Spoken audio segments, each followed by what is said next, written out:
They say if you hear heels echoing in an empty boarding school hallway, don't look back. Because if it's her, you've already been seen. There's a story that almost every Nigerian boarding school student has heard at least once. Not from textbooks, not from teachers, but whispered at night, under blankets, when the lights are out and the corridor goes silent. A story about a woman who never stops walking. They call her Madam Koi Koi. It usually starts in schools like this one. Old buildings, long hallways, metal doors that creak even when nobody touches them.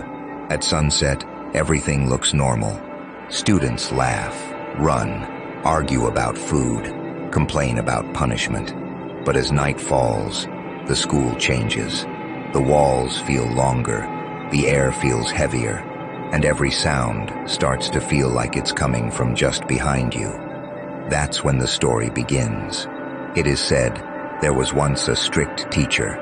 She loved discipline more than anything. Perfect uniforms, perfect silence, perfect obedience. And she always wore red heels. Every step she took made a sound students could never forget. Koi, koi, koi. Even when she wasn't angry, her presence made students nervous. Because in her world, mistakes were not tolerated, not even small ones. One night, according to the legend, something changed.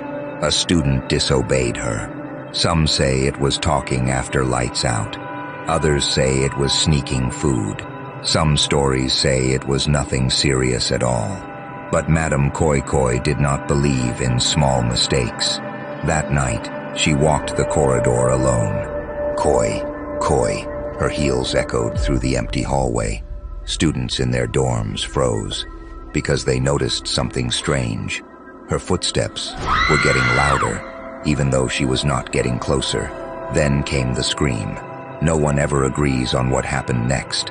Some say she slipped in the hallway. Some say she collapsed. Some say she disappeared mid-step. But what everyone agrees on is this. After that night, she never came to class again. The next morning, her shoes were found. Red heels, perfectly placed at the end of the corridor. But there was no body, no explanation, just silence. Days passed. Then weeks. The school tried to continue as if nothing had happened. But students began to notice something strange. At night, when everyone was supposed to be asleep, koi, koi. Footsteps, slow, measured, familiar, but no one ever saw who was walking.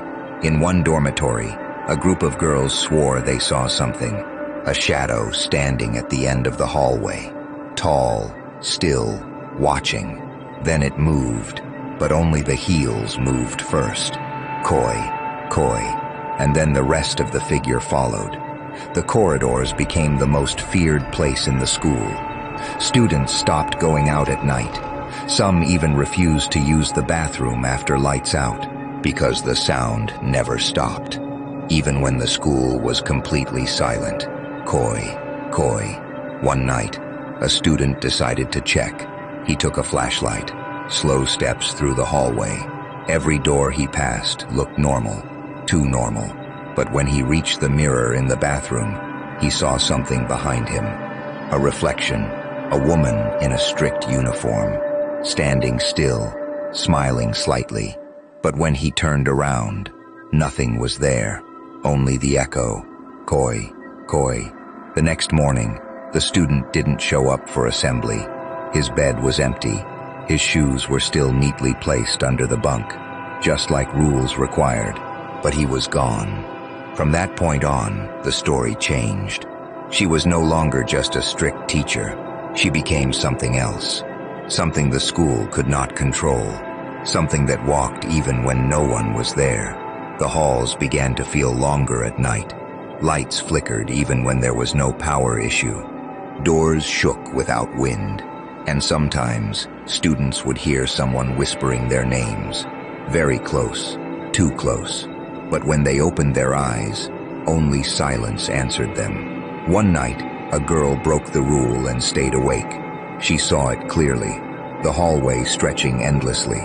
the lights blinking like dying stars, and at the far end, a figure standing perfectly still, watching, waiting. Then slowly, koi, koi, the sound came closer, but the figure did not walk like a human.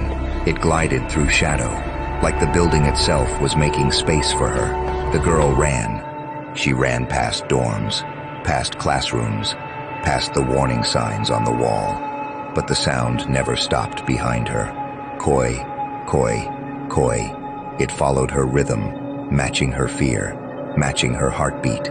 When she finally reached her dorm, she slammed the door shut, breathing hard, begging it to stop. Her friends surrounded her, asking what she saw, but she couldn't speak, because behind them, the corridor light flickered, once, twice, and then went still. No footsteps, no sound, only silence, too perfect to be safe. The next morning, the school was normal again. Sunlight, noise, routine. But something had changed. Every student now walked a little faster in the hallway. Every conversation ended before lights out, and nobody ever stood alone after dark. Because even now, years later, some say the legend never left. That in old boarding schools across Nigeria, if the corridors are quiet enough, if the night is deep enough, and if you listen carefully enough, you will still hear it. Slow, patient, unforgiving, koi, koi. And if you ever turn around too slowly, you might see her, standing exactly where you thought you were alone, watching, waiting, wearing red heels that never stop walking. And that is why, in every boarding school story passed from student to student, there is always one final warning. If you hear heels in an empty hallway at night, don't try to find the source, because Madame Koi Koi is not lost. She is still walking, and she always finds who is listening.